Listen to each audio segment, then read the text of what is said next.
Jesus no Templo, por Santo Antônio. Era o terceiro dia. Maria caminhava com os olhos desfeitos, em lágrimas silenciosas, e José, seu marido, a acompanhava com um coração consumido por uma dor que não ousava externar.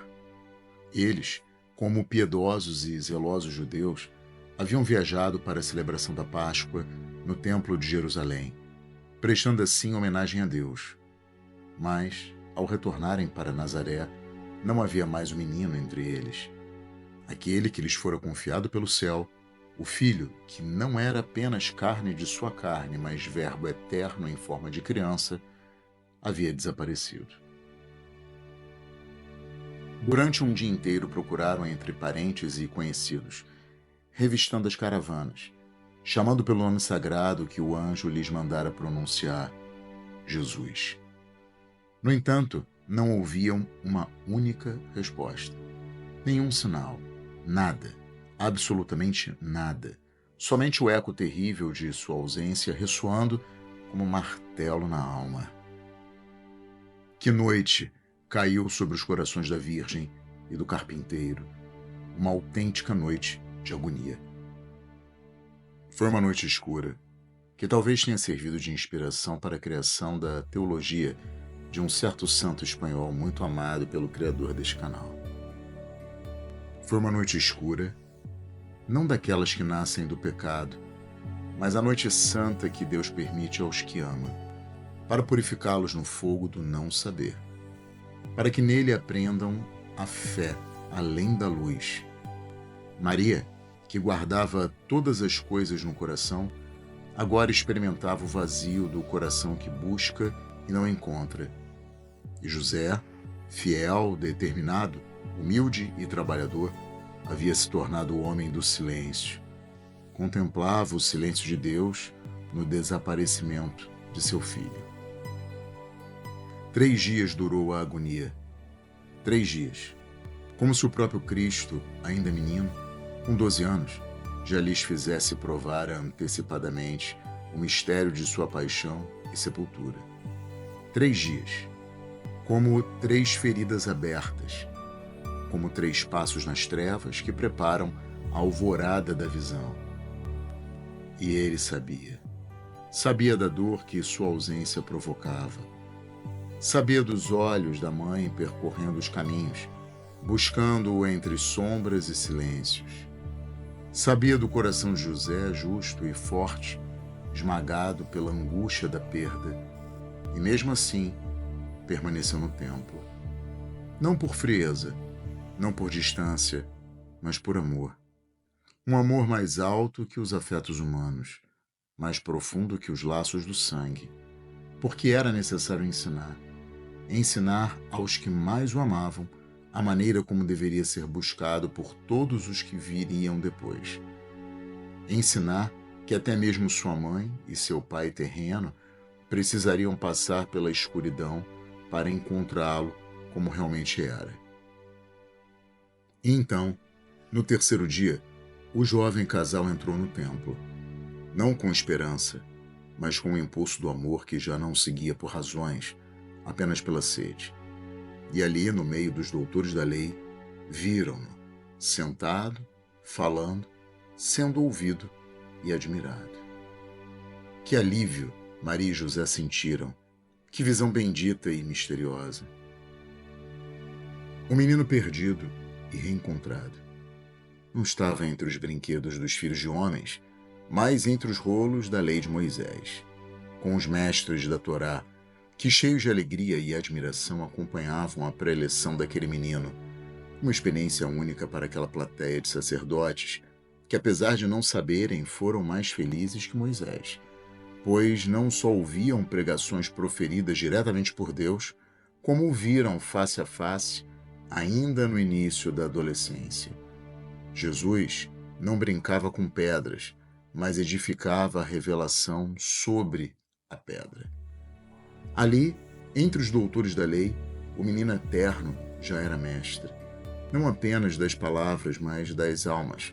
Sentia saudades da ternura de Maria, sentia o calor da presença de José, o homem silencioso que o acolhera como filho, mas sabia, e era uma sabedoria dolorosa, que deveria conduzi-los a um outro modo de amá-lo, não apenas como criança que caminha ao lado, mas como Deus que se esconde para ser mais intensamente encontrado. Sua permanência no templo não era rebeldia, era revelação. Não fugira, apenas se recolhera. Na alma pura de sua mãe, ele havia plantado o germe da fé, que cresce no escuro, como a semente sob a terra. E no coração fiel de José, acendera a lâmpada do silêncio obediente, que ilumina mesmo quando não compreende. E assim que teve oportunidade, Maria, a mãe bendita, fala com a doçura da dor e os olhos marejados de lágrimas. Filho, por que agiste assim conosco? Teu pai e eu, aflitos, te procurávamos. E o menino Deus responde, como quem acende um lampião no meio da noite. Por que me procuráveis? Não sabíeis que devo estar na casa de meu pai? Eis a resposta, que não consola, mas ilumina. A palavra que não aplaca a dor, mas a consagra e direciona, pois Jesus não se perdeu por descuido, mas por desígnio. Não se ausentou por distração, mas por missão. Ele ensina, mesmo sem ainda ser homem feito, que todo aquele que ama a Deus deverá, em algum momento, atravessar a escuridão da ausência para reencontrá-lo onde ele quiser ser encontrado. Jesus será encontrado por aquele que se submeter à vontade do Pai. Ele desejava ser procurado, não por vaidade, mas para que cada passo da busca fosse purificação. Para que o amor se desnudasse de toda posse e restasse apenas a entrega. Assim como a alma, ao adentrar a noite escura, sente a ausência de Deus, como se tivesse perdido o sentido da existência, também Maria e José experimentaram o abandono, que não é castigo, mas método. O não sentir a presença é, muitas vezes, o modo mais profundo de ser tocado por ela, porque só quando todas as luzes se apagam é que a alma aprende a reconhecer a luz que não vem dos sentidos, mas da união com Deus. No templo, Jesus os esperava, não onde imaginavam, mas onde era necessário, pois é assim com toda a alma que ama. Deseja encontrar Deus no conforto da rotina, na doçura da oração, no fervor das emoções. Mas o Senhor Deus, para que cresçamos, nos espera no escuro, e no escuro nos forma. E quando Maria o reencontra, ele a escuta e responde, não para feri-la, mas para elevá-la, não para distanciá-la, mas para revelá-la a si mesma como peregrina da fé. Porque nem mesmo a Mãe de Deus é poupada da via da cruz, que começa na busca e termina no reencontro. Assim é também a alma daquele que busca por Jesus. Quantos católicos, mesmo devotos, se veem de repente perdidos em si mesmos, ou ainda pior, perdidos de si mesmos, tal como Maria e José na estrada de retorno para Nazaré. Quantos, ainda hoje, chamam por Jesus entre os correligionários da fé, entre as multidões da piedade popular, e não o encontram? Quantos oram e jejuam, e nada sentem? Quantos o servem, e o sentem ausente? E, no entanto, Jesus afirmou que para encontrá-lo é preciso ir ao templo. É preciso buscá-lo onde ele está, e não onde e quando desejaríamos que estivesse, pois ele é o Senhor e nós somos os servos. Ele é o mestre e nós somos os aprendizes. E muitas vezes só o encontramos ao custo de lágrimas, de espera, de trevas. Mas não é essa a glória da alma? Amar a Deus mesmo quando ele se cala?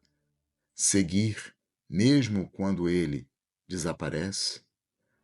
Maria e José não deixaram de procurá-lo, porque o amavam. E aquele amor foi mais forte que o desespero. A fé não era apenas luz, era fidelidade. E quem ama assim reencontra o Senhor, não como antes, mas como depois da cruz. Mais profundo, mais real, mais divino. Jesus ama. Ama profundamente seus pais terrenos. Ama a humanidade com um amor que não mimetiza os afetos frágeis, mas os assume e os transcende. Por isso permanece, mesmo quando parece ausente. E é este o mistério. Ele sempre está conosco, ainda que o vejamos perdido. Ele permanece. Ainda que o coração grite por não vê-lo, ele escuta. Sua ausência é apenas aparente, pois o Verbo nunca abandona o que ama, mas há momentos em que ele se oculta, não porque partiu, mas porque deseja ser procurado com maior ardor. Jesus desaparece num momento para ser encontrado em outro. Ele sai do nosso alcance para que o busquemos com mais fome. Oculta-se da vista para que o vejamos com os olhos da alma. Retira-se do coração sensível para que o coração espiritual amadureça. Assim é a noite escura, como ensina o Espírito Santo por meio da pena de João da Cruz. Não uma punição, mas uma graça. Não um abandono, mas uma purificação. A alma que ama deve ser lavada na escuridão, para que ame o amado, não pelos dons que recebe, mas por ele mesmo. Por isso, o menino ensinava já ali, no templo, que o caminho de sua mãe seria também o nosso, buscá-lo nas lágrimas e encontrá-lo na fé. Amá-lo quando tudo brilha, mas principalmente quando tudo cala. Pois o silêncio de Deus é a linguagem do amor que deseja ser mais amado. E quem o busca assim, ainda que na dor, certamente o encontrará.